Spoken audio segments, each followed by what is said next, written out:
Why do so many of us busy, overworked moms hate sharing our vulnerable moments? We hide behind this perfect smile, pretending that there's nothing wrong and that we're all okay, but deep inside, we are struggling. This is the struggle of modern day moms today, and myself included. Many of us are feeling overwhelmed, and we are feeling the pressure from social media, comparing ourselves, feeling less than, and this is not okay, which is why we need to talk about this in this video. I'm Lisa, a child behavior expert and a parent coach. I have over a decade of experience as a pediatric occupational therapist. I have worked with hundreds of moms on my journey in my career, and I've also talked to so many other moms through my social network or just through observing other moms. And what I recognize is that we are all experiencing a sense of overwhelm that no one wants to talk about.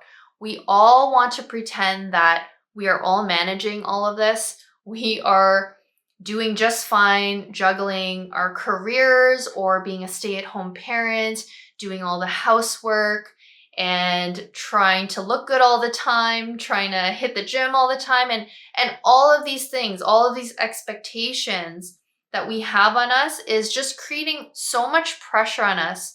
But yet we are comparing ourselves to this version that we see on social media. We're seeing that perfect mom who's got the perfect, immaculate house with no crumbs anywhere. And we see the mom that is going to the gym 5 days a week, has, really tight arms, tight abs, everything looks great. But the reality is, this is all overwhelming and it's not attainable to be doing all of this on our own. And it's so important that we have this conversation, because I think a lot of moms are feeling this pressure and they're feeling the guilt of not being able to keep up with the Joneses, right? We're feeling like we're in this comparison game and we need to be as good as that other mom that we see or that other woman over there. And if we're not keeping up, we're just going to pretend that everything's okay. We're just going to keep smiling and, acting like we've got all of this under control. But what that's doing is that internally we are holding in so much heavy emotions. We are feeling so many things and we're telling ourselves so many negative thoughts. We're being self-deprecating, yet we still have this nice smile on our face. And this is extremely unhealthy. I've come across this research saying that 80% of autoimmune disorders are in women. And I wonder why, right? If we're holding in all of these really heavy emotions because we're trying to keep up with this unrealistic expectation, all of that is trapped in our body. And it's going to come out somehow in an unhealthy way, in autoimmune disorders, right? In health issues. There are just so many things that come with trying to be this perfect image of a mom and holding these high standards, but yet feeling like we can't keep up with it. It's going to eat us internally. It's going to eat us alive. And we need to start supporting one another. We need to start supporting our fellow moms out there. Let them know that they are doing the best and that we don't have to compare our best selves to moments where we're struggling, right? We want to show the reality of what's really going on behind motherhood. So I know personally for me, becoming a mom and also running my online business, and doing all the coaching that I do, it has been a lot. There has been days where I am so busy with work that I can't give my full attention to my daughter. Then there are days where I want to spend that quality time with my daughter. I want to play with her, take her, out and spend that quality time.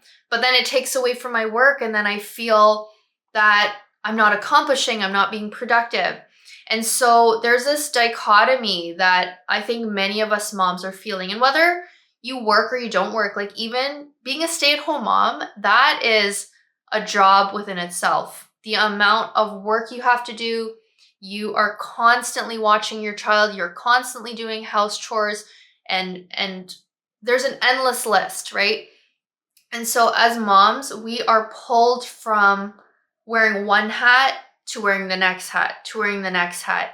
And we see on social media that we have to uphold this perfect image. We always have to be calm and composed. And I think that that reality is that we can't always be that way. And yes, I know on my channel I talk a lot about emotional regulation. And as a parent, you have to be calm to help your child through their emotions. And that is emotionally taxing on us. And I want to remind all of you guys who are watching that we can't always be emotionally calm, right? Like that is not humanly possible. So yes, we are all working towards this feeling of calmness and control, but it is also okay when we do lose our cool with our kids or we lose our cool with our spouses or partners, and to not feel guilty when we end up doing that, because it becomes a negative spiral, right? You start to feel guilty that you didn't do the thing that you read about on Instagram, and you just spiral into this negative space. And then what does that do? It cripples you. It stops you in your track, and then you lose momentum in life, right? That's why we see a lot of moms go into burnout, because they have this image of perfection in their minds and they can't uphold it. And then you feel that guilt and shame for not being able to do that, and to be able to juggle everything. And so it's critical to remind yourselves that we are not meant to be perfect. We are meant to be growing. We are meant to be progressing in life, right? We're always trying to do our best, but give ourselves grace. This is a reminder to you. Give yourself grace, and a reminder to me. I got to remind myself of this too. Give myself some grace on the days where it is really hard and overwhelming and you can't do it all, right? The other thing is we do not have villages anymore, right? Before, in past generations, we had family members around. We had our children's grandparents or our own parents around to help with child rearing. We had aunts, we had cousins around. So your kids were always, busy with someone. Nowadays, it's like they just have you, and you're their source of entertainment. You're their source of connection. And having that be a constant can be very draining. It is very draining on us. And that's what sets these unrealistic expectations, because we are in a society now where we're so isolated from our neighbors and our families and friends that we have to raise our kids completely on our own. And if our kids have certain challenges, they have certain special needs, that's even more of a stressor on us. That's even more responsibility on us as parents. And that is not something that is normal, right? This setup was never normal. This is what modern day society has created for us, and we have to adapt to it. But yet this adaptation requires us to take on more and more responsibility, which is why we're feeling so overwhelmed. And we were never supposed to feel that we had all these responsibilities in the first place. Now, and then, that additional stress of social media and thinking that everyone's highlight reel is reality, that just creates this warped perception of what life really is. So now that we've talked about what modern moms are experiencing with all of this overwhelm, let's get into some practical solutions. How can we start to create that support system around us? Even though the world's not going to change, right? We're still going to be living the way we are in this isolated type of world. But if we can start to cultivate a community around us, a community of other moms, other parents, and create meetups in person, right?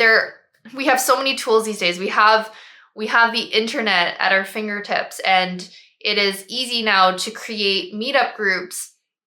Why not create a local meetup group or find a local meetup group where you can hang out with other parents, talk to them. If you have a child with a specific diagnosis or special need, if your child has autism or ADHD or a sensory processing challenge, there are hundreds, if not thousands, of other families who are going through that exact same thing that are probably in your neighborhood, in your town, your district.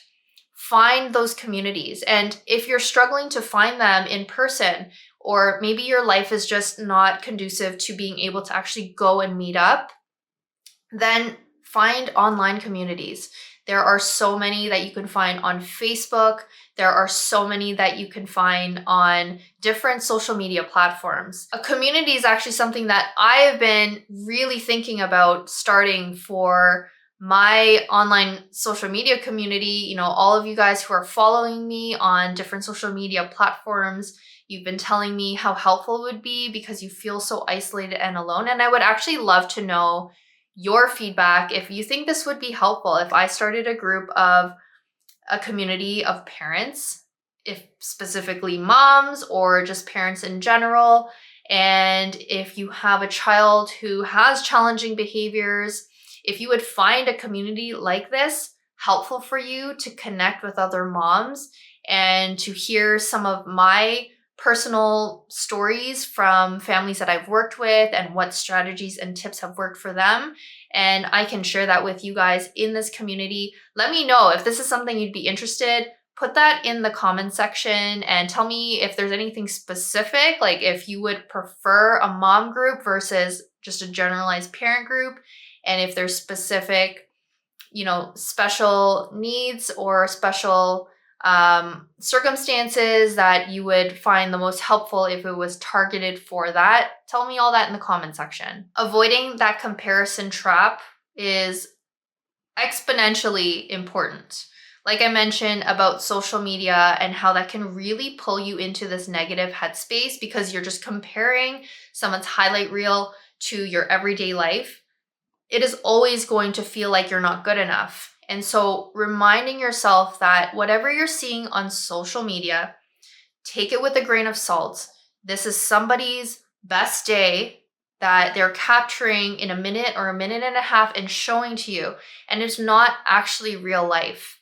And if it's really hard for you to stop the comparison, stop going on social media. Really put those blockers. Put on those apps that will shut off your social media time after half an hour or an hour, right? Actually put those physical limits on yourself so that you don't tempt yourself to compare yourself to other people. Rejuvenation, that is absolutely key. It is something that I fall under the trap of forgetting to rejuvenate myself because when I get into these modes of I have so many things to do for my daughter, I have all these work commitments, I have things to do around the house, I forget to take care of myself, right? And one of the biggest things for me that really helps to rejuvenate me is to just meet up with friends, going out for dinner, spending quality time with someone where I can just talk about myself and have a friend who's just gonna listen and to hear my friend talk about her life. Like it just helps me to feel connected to another human being. That is so key for me. And also carving out time to go into the gym, like spending time to actually work on my physical health to help me feel good, eating healthier, making healthier meals for myself. Those are all very key, and it can be easily lost in this like whirlwind of motherhood and work and all the responsibilities we have. But you have to remember to bring that as a priority in your life, to make sure that you are doing something for you. Because if you are draining your battery and you are doing nothing to refuel yourself, you're always going to be functioning on this empty battery. And how are you going to show up for your children? How are you going to show up for your work? You're not going to be able to do it at full capacity. And all you're going to do is get into that burnout phase and pull yourself further and further until you essentially hit rock bottom, which is not where you want to be. You want to be able to always be proactive in this process, always have the tools. Start writing down. This is something I encourage in all of my parent coaching. I tell the moms and the dads that I work with, you need a rejuvenation list. You need to come up proactively with that list of things that you are going to do when you need to replenish yourself. Come up with 10 things, post it on your fridge, on your wall in your room to remind yourself that these are the things that I need to do. And also keep in mind of what are your personal signs of burnout when you start to feel like you are tapping out, you're losing your shit on your kids all the time. You are not able to keep up with demands because your mood is just so low. Those are little signs well, they're actually big signs, but I know sometimes we just don't even recognize them, but those are things to pay attention to. What are your personal signals? For myself, I get neck tension. I just get this awful pain in my neck. My shoulders hike up, and I also feel like I'm not breathing properly because I think I just forget to breathe when I'm so busy doing so many things. That those are the things that remind me that I need to take a moment, right? I need to just take a minute, take a breath, grab some water, go for a walk, do something for myself so that I can feel better. Embracing the ebbs and flows in life. So life will always come with their ups and their downs. There's going to be moments where you feel great. You feel like you are on top of the world. You've got everything organized. You got all your kids' activities organized, and you've got work, like you got your to-do list and you're checking them off, and you feel great. You were able to hit the gym and do all these different things, and that's great. Like we want to recognize all those great moments. But remember, life also has their down moments. There's going to be moments where you don't feel good, where you're feeling guilty over something. You feel like you're not doing something well enough. And it's recognizing that it is part of life. And when we hit those lows, we don't ruminate on the low parts. And we don't say to ourselves that I'm always such a bad mom. I'm always such a bad worker. I'm always, never keeping up with the housework, right? It's easy to get trapped in those negative thoughts when we're in those dips. But remember that these moments are temporary if we are proactive, right? So it's yes, we can get stuck in these downward dips and stay there, which is not going to be helpful for anyone, for yourself, for anyone in your family. And you need to remind yourself that what are you going to do when life dips, when you're down in the ditch and you're feeling like you just have this dark cloud over your head? What is that thing you're going to do to help you get out of it? And this is what you need to think about, especially when you're in those high moments. Don't take those for granted. Don't think that I'm high here and I'm going to be here forever. Like, no, we all have those moments that come down, and we need to know what we can do to push ourselves to move forward. And it comes back to those rejuvenation tips. Like, what are the things that bring you joy, that make you feel better? Make sure that you really remind yourself in those moments. Those visuals can help. Putting it in your phone, having reminders to yourself to take care of yourself. Those are absolutely key in riding out the ebbs and flows in life. So if you're a mom who has been feeling that self-guilt, that shame, feeling that lack of confidence, remember, you're not alone in this journey. Build that village around you, build that support system, reach out to your friends and family. You will be surprised when you have conversations with your friends and family, how many of them are feeling exactly what you're feeling. And if you're dealing with specific struggles and you can feel like your life's been going up and down, and you can't seem to stabilize it, you just don't know what is missing, you don't know how to put in those right supports for yourself, don't be afraid to reach out for help. I offer parent coaching, and I specifically work with parents who who go through this on the daily, who are dealing with challenging behaviors with their kids that's impacting your self-esteem and your self-worth, and it's questioning, questioning your own ability as a parent. I've been helping parents who are going through those big ups and downs and helping them through that emotional roller coaster. If you're experiencing this and you're looking for that one-on-one guidance and support, please feel free to reach out to me. You can find me through Instagram, you can message me here on YouTube, and also if you want to just share your story, please feel free to share what challenges you've been going through and what things have been helping you through your journey in motherhood, in parenthood. Put that in the comment section. I guarantee you there's going to be someone watching this and reading your comments that is going to feel so seen and heard because they're going through the exact same thing. Thank you for watching. I hope you enjoyed this video and found this relatable to you. If you liked it, please like and subscribe to my channel. And also share this video with another mom or parent who you know is going through a hard time and just needs to hear that they're not alone in this. Thank you guys for watching, and I will see you guys in the next one.